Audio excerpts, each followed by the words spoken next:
그러면 부딪힐 수밖에 없어요. 그러니까 연합이 안 되고 분열이 되는 거죠.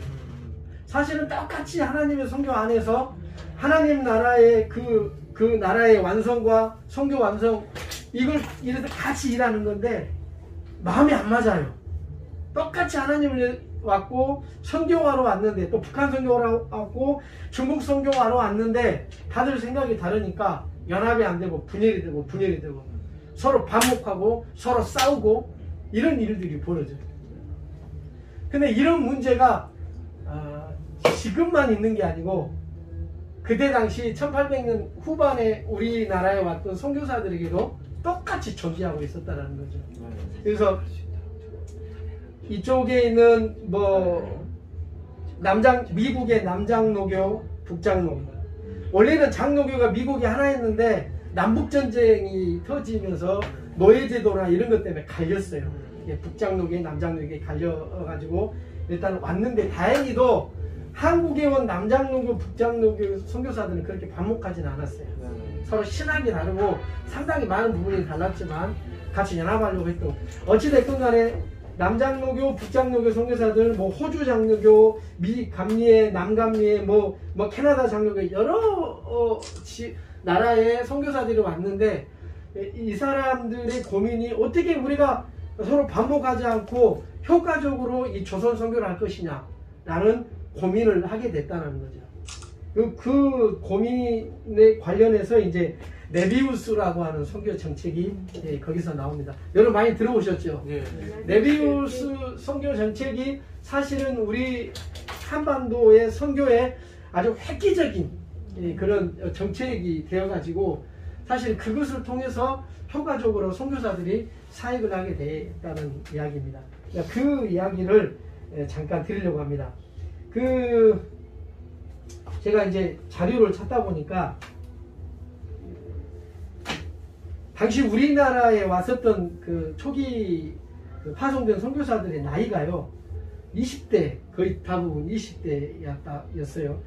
게일이 25세, 언더우드가 26세, 아펜젤러가 27세, 알렌 의사가 27세, 제일 나이 많은 스크랜턴 선교사라는 분이 29. 그리고 한참 이전에 1866년에 순교했던 토마스 선교사가 27에 순교하지 않습니까? 그러니까 20대의 젊은이들이 왔어요. 그 복음의 열정을 가지고 의사가 됐든 목사가 됐든 열정을 가지고 왔는데 문제는 이 폐기와 복음에 대한 열정은 대단했는데 뭐가 없어요? 선교 경험이 없어요. 그러니까 이 완전히 천여지 같은 이런 한반도의 선교 방향을 정립할 수 있도록 경험이 풍부한 선교사가 아예 없었다는 거죠. 그래서 초기에 이제 어떤 식으로 이렇게 우리가 서로 다른 교단이지만 서로 연합해서 우리가 이걸 할 수 있을까라는 그 고민을 안고 있다가 누구를 초대하게 되냐면 1829년 뉴욕에서 태어났고 중국에 파송돼서 거의 한 30년 이상 그 선교 활동을 하고 있던 네비우스라는 선교사를 초청을 하게 됩니다. 본래 이름을 보니까 존 리빙스턴 네비우스 이렇게 됩니다. 그래서 이분이 이제 산동성에서 선교 활동을 하고 있었는데 이분이 이제 서울을 방문하면서 한 2주 동안 머물면서 이 젊은 선교사들과 교제를 하면서 나름대로 거의 30년 동안 중국에서 선교 활동을 했는데 사실은 정작 네비우스 선교사는 큰 어떤 중국에서 선교 어떤 열매가 크게는 없었어요. 그거는 중국적 특성이 사실 좀 있어요. 그리고 중국에 있는 사람들은 그 서구 열강들이 침략 정책으로 같이 기독교가 들어왔기 때문에 그 서양 선교사들에 대한 배척이 굉장히 심했어요. 그런 면이 있었기 때문에 어려웠고 다만 이제 네비우스 선교사가 평소에 그 선교 활동하면서 가지고 있던 생각들 중국에서는 펼쳐볼 수 없었던 생각들을 딱 풀어냈을 때 우리나라의 한반도에 와 있던 이 젊은 선교사들이 그것을 그대로 받아들이고 그대로 실천했다는 거예요. 그래서 상당히 많은 선교 열매를 갖게 됐습니다. 재밌는 이야기가 상당히 많지만 그냥 네비우스 선교사님 우리 한반도 선교에 아주 획기적인 기회를 가져오게 된 이 네비우스 선교 정책의 골자는 뭐냐면 딱 세 가지입니다. 자립, 자치, 자전이에요. 그래서 뭐라고 이렇게 설명을 해놨냐면요. 제가 간단하게 여러분들에게 좀 읽어드리겠습니다. 자, 그 얄른 클락 선교사가 요약한 메비우스 선교 원리는 이렇게 이야기를 하고 있습니다. 첫 번째, 선교사는 개인적으로 널리 순회하면서 한 곳에 머무르는 게 아니고 널리 순회하면서 전도한다. 굉장히 저는 이게 공감이 돼요. 두 번째, 사역의 모든 분야에서 성경의 중심이 돼. 성경 중심이라는 거. 그 네비우스 선교 정책을 이야기할 때 이제 세 번째 이제 자전, 자치 이게 나오는데 이게 아주 핵심 포인트지만 이 핵심 포인트를 이해하기 전에 선교사들이 네비우스 선교 정책 가장 중요한 거 사역의 모든 분야에서 뭐가 중심이 된다? 성경이 중심이 된다. 그래서 성경을 가르치는 일을 아주 중점적으로 얘기하는 거예요. 한반도 와가지고 선교했던 우리 선교사들이 우리 한국계에 있진 이 지대한 영역 중에 하나가 성경 중심의 교회를 만들었다는 거예요. 그래서 교육하고 학습, 뭐 세대 이거 다 선교사들이 만든 거니까 그러니까 철저하게 교육하게 하고 철저하게 성경을 가르치고 그것을 중심으로 사경회를 만들어서 일반 평신도도 교육하고 그다음 목회자가 될 사람도 따로 교육하고 이렇게 정책을 폈다는 겁니다. 그리고 이 네비우스 선교 정책의 세 가지 특징은 자전. 자전은 모든 신자는 다른 사람을 가르치는 자가 돼야 된다. 동시에 자기보다 나은 다른 사람으로부터 배우는 자가 된다. 이렇게 이야기하고 있어요. 그러니까 내가 받았으면 전하고 나도 또 전하기 위해서 배우라는 거예요. 스스로. 자치. 모든 그룹은 선임된 무보수 영수의 관할을 받고 영수는 지금으로 하면 장로일 수도 있고 안수집사일 수도 있습니다. 교회 평신도 지도자라고 할 수 있어요. 이런 영수의 관할을 받는다. 순회 교구들은 나중에 목사가 될 유급조사들의 관할을 받는다. 이렇게 이야기를 하고 마지막 세 번째가 자립입니다. 신자들이 스스로 마련한 예배당을 소유한다. 그러니까 선교사를 의지하지 말고 너희들 교회 자체적으로 스스로 자립하라는 거예요. 그래서 선교지 저희도 이제 중국에서 선교 활동할 때 조선족 교회라든가 이렇게 관할을 해보면 되게 많이 의지해요.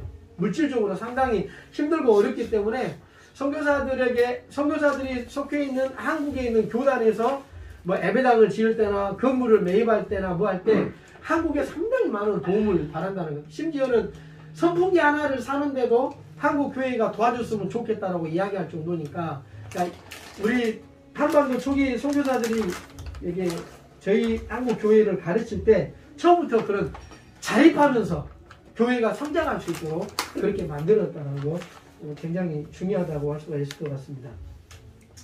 여러 가지가 많이 있지만 제가 이렇게 자료를 막 훑어보면서 분명한 거는 성경 중심이었다는 거예요. 어디를 가든지 성경을 가르치고 성경을 통해서 설교한 건 당연한 거고 그 다음에 여러분 잘 알다시피 2주 동안 모여서 교육하는 거 그리고 그 2주 동안 모여서 교육할 때 각기 자기가 먹을 식량 땔감을 가져와서 밥을 해먹고 거기서 먹고 자면서 2주 동안 거기서 성경을 교육하고 돌아가서 자기들 속한 공동체에 가서 다시 집회를 하고 이렇게 해서 계속해서 그 선교사들의 가르침들이 전해질 수 있도록 그렇게 만들었다는 겁니다.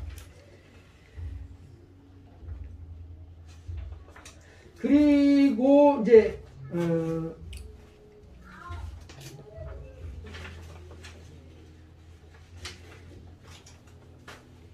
양림동 이제 자료를 찾다 보니까 좀 재밌는 자료를 좀 봤는데요.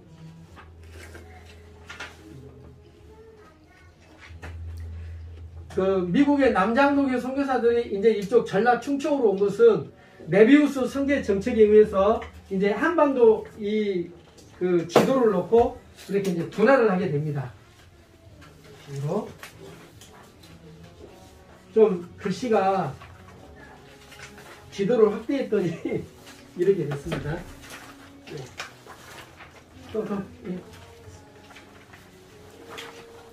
그냥 큰 윤곽만 보시길 바랍니다. 한반도 지도를 놓고 큰 이렇게 윤곽만 보면 될 거예요. 제일 위에서 보면 그 함경도 그쪽은 캐나다 장로교 이렇게 돼 있죠. 예. 여러분 인터넷 보면 깨끗한 지도가 나와 있어요. 그 조그마한 것을 이렇게 확대하다 보니까 글씨가 깨져서 여러분 양해해 주시길 바랍니다. 이쪽에 이제 다른 게 놔두고요. 이쪽 우리 그 전라도하고 제주 이쪽 호남 쪽 보면 여기는 남장로교라고 돼 있죠. 예, 그래서 이런 네비우스 선교 정책에 의한 지역 분할로 인해서 이렇게 남장로교 선교사들이 이쪽으로 오게 된 겁니다. 그리고 또 하나 보니까요.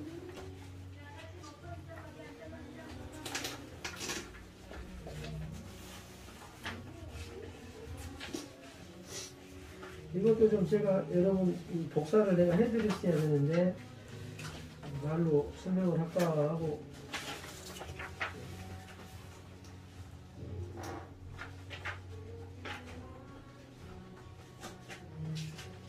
지역품 포도가 여러분 그 정도만 뭐 참고하셔도 문제는 없을 것 같습니다.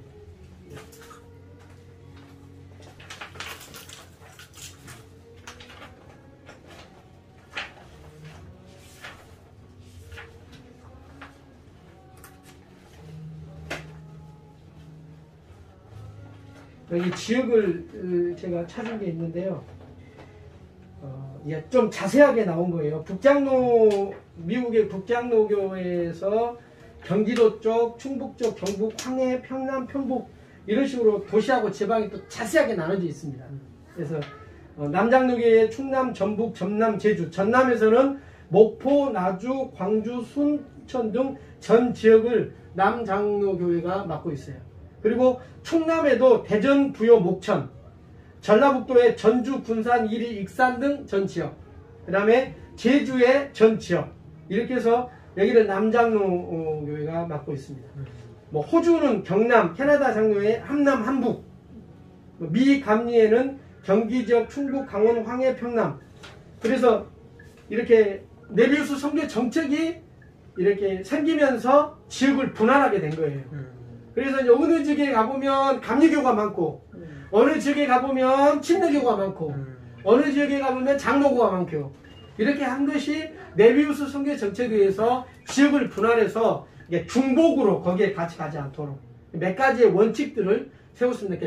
5,000명 이상이 되는 대도시 지역은 같이 좀 이렇게 협력해서 할 수 있도록 하고, 그렇지 않은 농어촌 지역에 이미 어디 뭐 다른 선교회가 들어가 있으면 거길 들어가지 않고 그쪽에 양보하고 다른 지역으로 이동하고, 이런 것들을 네비우스 선교 정책으로 서로 이제 이야기를 하고 약속을 하고 그런 식으로 분할해서 선교를 했다는 겁니다. 그렇게 하게 된 계기가 네비우스 선교 정책이라는 것을 여러분 한번 기억해 주셨으면 좋겠고요. 그 다음에 이 남장로교 선교사들이 이제 이 전라, 충청, 그 다음에 제주도를 관할해가지고 이쪽에 와서 목포, 나주, 순천, 광주 쪽에 이렇게 선교를 감당하게 되는데요. 광주에 관련된 이야기가 좀 몇 가지가 좀 안 들었던 이야기가 좀 있어서 제가 안 들은 건 여러분들 알고 있는데 저만 모르는 것일 수도 있습니다.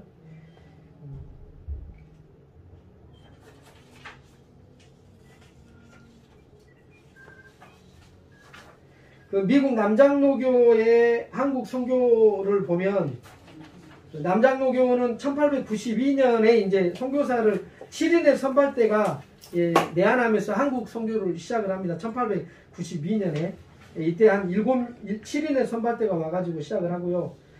그 다음에 이제 오게 되면서 호남 지역, 충청 남부 일부 지역을 맡아가지고 처음에는 전라도 나주 지역을 선국 거점으로 삼았다가 나중에 이제 광주로 이렇게 선택해서 옮기게 됩니다. 그리고 그때 당시 선교사들이 왔을 때 관련된 이야기가 좀 나와 있는데요. 사직공원 일대의 양림산, 여기 지금 뒤에 있는 게 사직공원이잖아요. 네. 여기가 이제 양림산에서 보니까 해발 당시에는 108m였다고 그래요. 지금은 뭐 108m가 안 돼 보이죠? 네, 안 됩니다. 네, 안 돼 보이는 것 같아요. 예, 그냥 언덕 정도 이렇게 되는 건데, 이렇게 설명을 해놓고 있습니다. 양림은 원래 버드나무 숲인 양촌과 유림을 합쳐서 된 이름이다, 이렇게 이야기를 합니다. 양촌과 유림. 대나무가 많아서 조선시대에는 화살대를 납품하는 구기주로서 관죽전이라고 불렀다고 그래요. 맞는가요? 네. 네. 여기 근데 유아 사망률이 높았던 당시에 어린이의 죽음을 처리하는 것으로 뜻으로 풍장터라고도 불렀다고 해요. 혹은 초분이라고도 부른 걸 보면 당시 양림산은 이렇게 밝은 곳이 아니고 어두운 곳이었다는 거예요. 사람을 죽으면 거기다가 갖다가 풍장하는 그러니까 어두운 그림자를 떠올리게 하는 것이 양림산이었다는 거예요. 이게 풍장이 뭐냐면 그 죽은 시신을 땅에 매장하지 않고 노출시켜가지고 바람과 햇볕에 말려 처리하는 방법을 풍장이라고 해요. 그런 곳이 양림산이었다는 거예요. 근데 이제 이건 해석입니다. 이제 이건 팩트고 그 다음에 이게 해석은 풍장터인 양림산을 선교사들이 가꾸어서 오늘에 이르게 한 것은 상상할 수 없는 일이다. 싸니까 그런 거 아니에요? 싸잖아요. 쌀값이 엄청 싸니까. 맞아. 그래서 선교적으로 보면 사람들이 예, 죽음의 장소였잖아요. 여기가 현재 110 광주광역시 남구 양림역 입장 광주 기독병원이 1905년 11월 20일 미국 남장로교회 놀란 선교사에 의해서 재중병원으로 이제 시작해서 오늘에 이르렀잖아요. 그다음 이제 그렇게 보면 죽음의 동산을 생명의 동산으로 바꾼 게 사실 어떻게 보면 선교사들이 그렇게 만들었다고 보면 되는 거죠. 병원을 만들어서 사람의 몸을 살리고 또 선교사들이 그것만 한 게 아니잖아요. 신학교를 세워서 지도자를 양성하고 또 그렇게 해서 생명으로 우리 영혼을 살리는 일을 분명히 감당했으니까 남장로교 선교사들이 그렇게 했다는 겁니다. 그 외에도 뭐 헌틀리 선교사님 5.18 참사를 세계 알렸던 헌틀리 선교사님 관련된 이야기도 나오고 있습니다. 헌틀리 선교사는 1985년 7월 9일 미국으로 돌아갔는데 한국에서 활동했던 그 시간을 회상하면서 이렇게 이야기했다고 그래요. 영어를 잘 못하지만 그 한국식 발음으로 해보겠습니다. My life is Korea was happy every day. 한국에서의 나의 삶은 매일 every day happy. 이렇게 말을 남겼다고 합니다. 이렇게 지금 글이 맺어지고 있는데 좀 이렇게 감동이 있었던 것 같습니다. 자, 선교사 찰스 B 헌틀리 선교사님이 이런 말을 남겼어요. 양림 동산을 이렇게 예고합니다. 나는 108m 높이의 언덕인 양림산 꼭대기까지 학교 건물에서 이어지는 숲길을 걸었다. 예. 언덕 꼭대기 숲에 들어가서 저는 선교사 묘지에 닿았다. 중략하고 이곳은 전염병으로 사망한 어린이들을 위한 하늘 매장지였다. 유진벨은 이 언덕에 나무를 심어 숲을 조성하고 학교와 병원, 교회를 세워 오늘날의 삶의 언덕으로 바꿨다. 선교사님들이 남장로 선교사님들이 그런 일을 하셨다는 겁니다.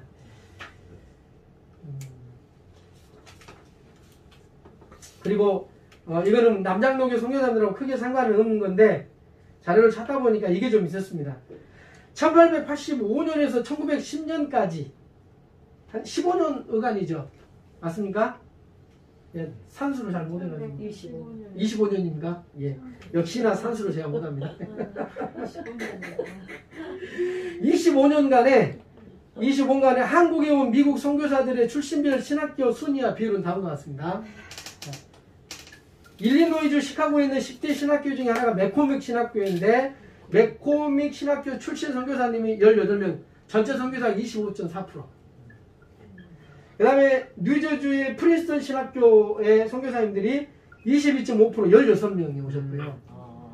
버지니아주 리치먼드 유니언 신학교 12.7% 9명. 그 다음에 뉴욕의 어번 신학교 6명 8.5%고요. 그 다음에 뉴욕의 유니언 신학교 또 남았네. 예. 여기는 좀 다른 데입니다. 아까는 버지니아주 리치먼드고 여기는 뉴욕의 유니언 신학교인데 4명이요. 5.6%. 켄터키주 켄터미 장로교 신학교에서 4명 5.6%. 네브래스카 주의 오마 신학교에서 3명, 그 다음에 캘리포니아 주의 샌프란시스코 신학교에서 3명, 기타 8명, 11.2%. 총 71명의 선교사들을 이렇게 분포를 나눠보니까 이렇게 선교사들이 나눠져 있었습니다. 예. 그리고 이제 이렇게 평가를 합니다. 호남 지역에서 남장로교의 괄목하는 선교 발전은 제일 중요한 게 우수한 선교 인재의 투철한 사명감과 그들이 믿는 예수 그리스도의 삶과 행동으로 실천했다. 자, 우리 김장원 목사님께서 강의할 때 여기 이쪽에 남장로교 선교사들이 이쪽 전라도에 오셨던 선교사님들이 선교가 엄청난 많은 영향을 주되게 가장 큰 특징 중 하나가 예수의 삶을 살았다는 거죠. 예수님을 닮은 삶을 살았다는 거. 여기에서도 동일하게 그렇게 평가를 하고 있어요. 예수 그리스도를 삶과 행동으로 실천했기 때문이라는 거예요.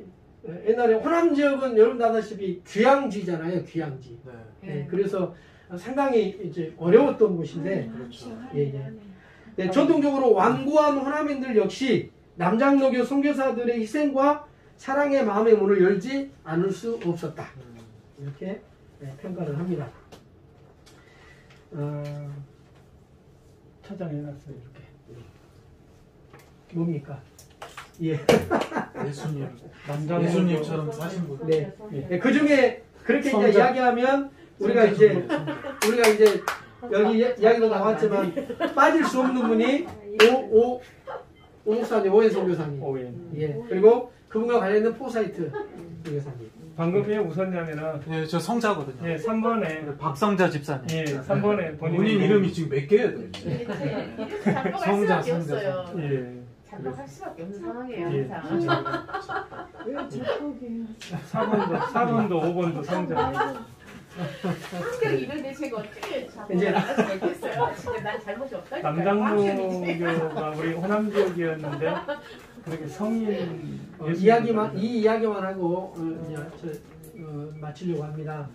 남장로교 선교사님들이 일쪽에 이제 전라도에 왔을 때 선교 약간 기록들이 좀 있는데요. 선교사들이 첫 지방 순회 여행으로 호남 지역을 향해 초기 탐험을 했던 때 묘사는 다음과 같습니다. 나는 조랑말 위에 침구와 짐들을 산더미처럼 신고 그 위 높은 곳에 앉았는데 내 발은 말 귀 주변에서 대롱대롱 거렸다. 그래서 나는 내 자세를 꼬리 쪽으로 옮겼는데 균형을 잃고 뒤로 거꾸로 넘어졌다. 그러나 다행히도 그레암니 씨가 내 말 뒤에 있어서 팔과 나를 붙들어 줬다. 그렇지 않았으면 살아서 이 이야기를 못할 뻔했다. 그리고 또 이런 이야기도 있습니다. 또한 지금의 잃어버린 그 시절 호남 지역을 묘사한 대목도 눈에 띈다고 합니다. 자, 여러분 맞춰보세요. 어디를 묘사하고 있는가? 비옥하고 웃고 있는 계곡의 들머리에 아름답게 자리 잡은 도시 어딜까요? 광주 그쪽. 예, 순천에 대한 묘사예요. 순천. 그 다음에 또 맞춰보실까요? 바위가 많은, 딱 하면 나오는데 바위가 많은 큰 강변 뚝에 찰싹 달라붙어 있는 그림 같은 마을. 바위. 영화. 영화보다 조금 더 목포. 오. 예, 목포에 대한 묘사입니다. 초기 선교사들의 순회 여행은 백길을 따라 땅길을 따라 가는 고생의 연속이었다. 나룻배 선장의 술에 취해 배가 어찌 될지 모르는 상황에 배를 거스르는 바람, 이런 것들, 빈대가 울고리는 여관방, 화폐 개혁이 없던 시절 그런 순회 여행에는 큰 괴짝에 여행 경비를 놓고 나귀를 따로 부려야 할 정도였으니 언제 무슨 일이 닥칠지 모르는 일이다. 벽안에 외국인의 벽거수를 고초가 눈에 선하다. 여행 중 심하게 물집이 잡혔던 한 선교사의 표현은 이렇다. 구름 이창에 쪽복음을 깔고 평안의 복음이 준비한 신을 신었다. 예. 이렇게 이야기합니다.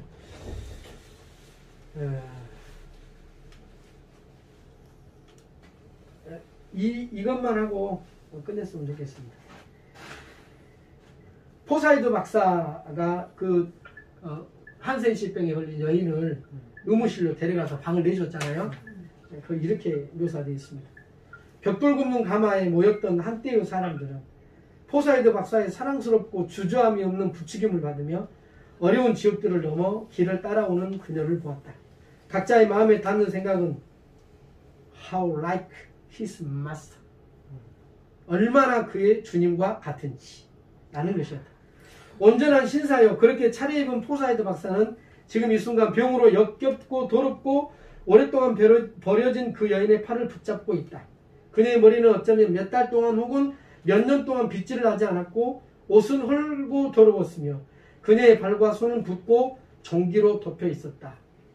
한 발은 집신을 신고 다른 한 발은 두꺼운 종이로 싸매고 있었다. 한국 선교 이야기, 미국 남장로교 한국의 선교 역사 1890년에서 1962년까지의 기록을 모집해가지고 낸 책에 그렇게 나와 있는 것을 제가 발췌해서 여러분들에게 읽어드렸습니다. 그 외에도 내용들이 상당히 많습니다. 혹시 관심 있으신 분은 한국 선교 이야기, 인도 학술총서 거기서 출판한 것 같습니다. 그리고 이제 제 선교지에 관련 이야기로 다시 돌아가서 네비우스 선교 정책에 관련된 이야기를 하고 끝을 맺으려고 합니다. 저희가 한 5년간을 각 교단에 있는 선교사님 7분하고 신학교를 했거든요. 네. 중국의 지하 신학교를. 제가 북한 선교하기 전에. 근데 거기에 신학교 하면서 이제 5년 만에 깨졌어요.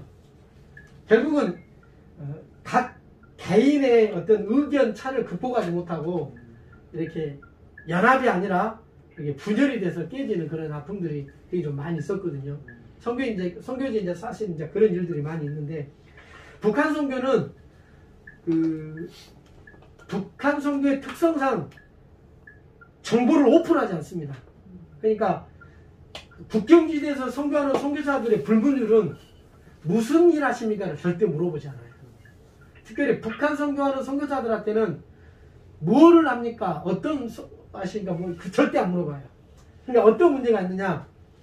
북한 사람이 와가지고 양육을 하는데 이게 지금 북한 사람이 있으면 북한 사람도 이제 하도 선교사를 많이 만나잖아요. 그러면 어느 선교사를 만나면 생활비도 많이 주고 이렇게 갈 때 물건도 많이 준다. 이게 다 정보가 퍼져요. 그래서 선교사들끼리 정보를 공유하지 않고 오픈하지 않기 때문에 한 4-5명의 선교사님이 한 사람을 데리고 양육하는 거예요. 그러니까 중복 투자가 되는 거예요. 중복 투자가. 그러니까 몰라요.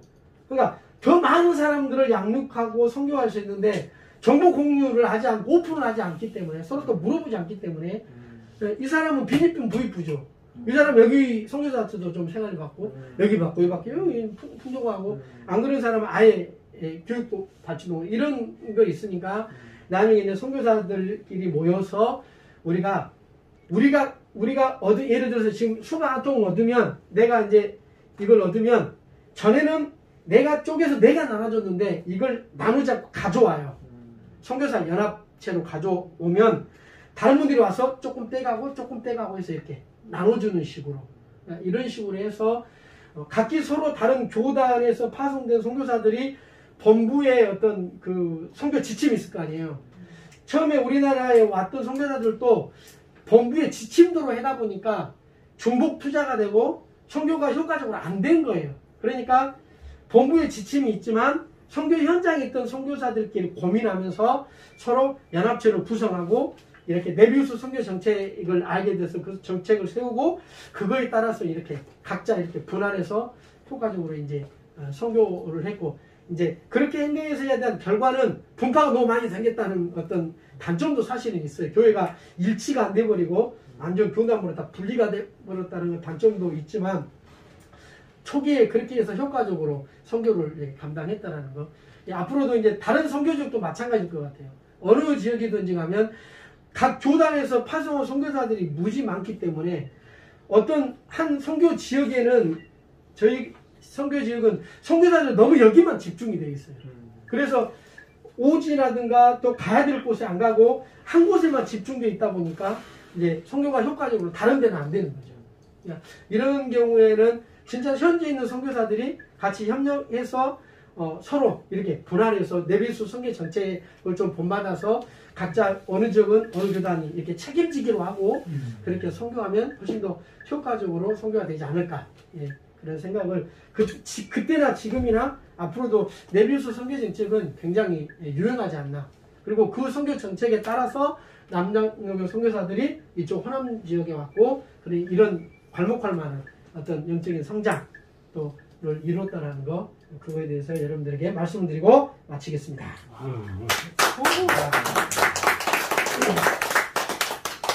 네, 시간상으로는 8시 40분 정도이기 때문에 오늘 강의와 관련해서 또는 뭐 북한 선교와 관련해서도 괜찮으니까요. 질문을 좀 이렇게 해주셔도 괜찮고 한 5분에서 10분 정도 가볍게 좀 자유 토론 내지는 이렇게 질의응답 시간들을 좀 이렇게 갖고 마무리를 좀 했으면 합니다. 이들계는 북한 쪽에 관심 갖고 좀 있으려고요. 예, 북한 선교. 예, 북한 쪽에 지금 선교. 네네, 북한 선교